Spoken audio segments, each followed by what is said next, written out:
I think we often take for granted the fact that we know more about balance than we would like to admit. For example, our entire lives are spent on our feet. When we first see somebody balance with their hands, we think, this is unlike anything else I've seen, unlike anything else I've tried before. This must be some sort of a foreign skill that only a master could obtain. And a lot of the times it is being presented as such, but I would like to say that the same rules apply upside down as they do right side up. There's no need really to overthink the process. The way the body works is the body reactions are much faster than our thoughts. And I always encourage my students to think before you go on your hands. Once you're on your hands, the body takes over. So it's important to learn how to get out of your head and descend into your body. That is why I think that overly detailed explanations of something can be detrimental to our process, because we're trying to conquer a skill with our brains. It's part of it, but that's not all of it. Listening to something doesn't mean you know something without practice. And so the way it usually starts is we see something we like, for example, somebody doing one arm handstand. We see it and we want to imitate it. And in today's society, we are more and more conditioned to get things instantly, right? With one click, you get tons of information. You can buy things, you can get things delivered to you. And so we approach our training exactly the same way. We look at somebody doing one arm handstand, we want to do it as soon as possible. But if you think about it, how good would you feel if you could do something right away? And so I have students coming to me who have been working on their one arms for over, I don't know, a year, couple of years, and they haven't progressed much. They haven't progressed beyond luck, you know.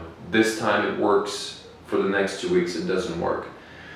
And so what I do is I take them way back and we start addressing everything that needs to be fine-tuned. We start addressing every deficiency they have, any sort of lack of understanding of what they're doing, because imitating something doesn't mean you know what you're doing, okay? It's a surface approach. We're approaching something from outside in. We're training from outside in, which is we're looking at something and we're trying to reproduce it with our own bodies. But I encourage people to approach a training process from the inside out, which means patience, perseverance, and an in-depth, step-by-step process of identifying the parts, identifying and discovering how they interact together,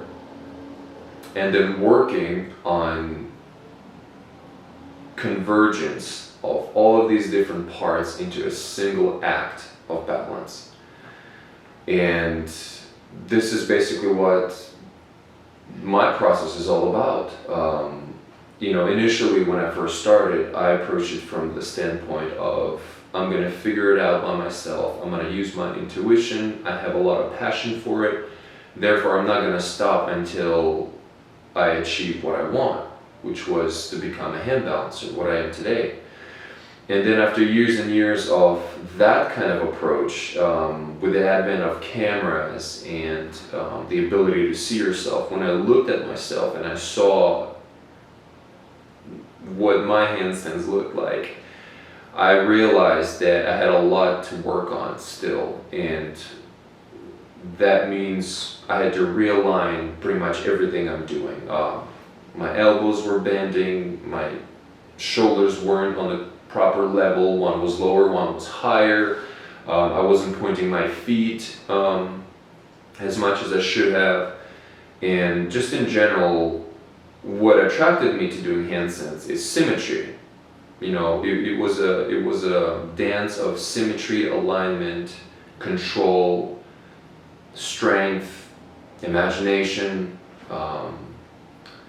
that's what attracted me to it. But when I looked at my own form, I did not see much symmetry. So even though I had control, I took years and years to realign myself and to make it look proper. Because in my opinion, when something looks amazingly symmetrical, it causes someone else, it catches their attention, and it makes them want to seek a source of that symmetry and an ability to embody that symmetry within themselves. And all symmetry is balance. When we create proper alignments in the body, that dissolves the boundaries for energy to move freely. And when the energy moves freely, through us, through anything we do, amazing things begin to happen. So there's a lot more to explore here than just a mere display of impressive skill of balance on your hands. On that note, I want to thank you for listening, and I will be making more videos from now on, and I'll be covering all sorts of subjects. Thank you for listening, and I'll see you soon.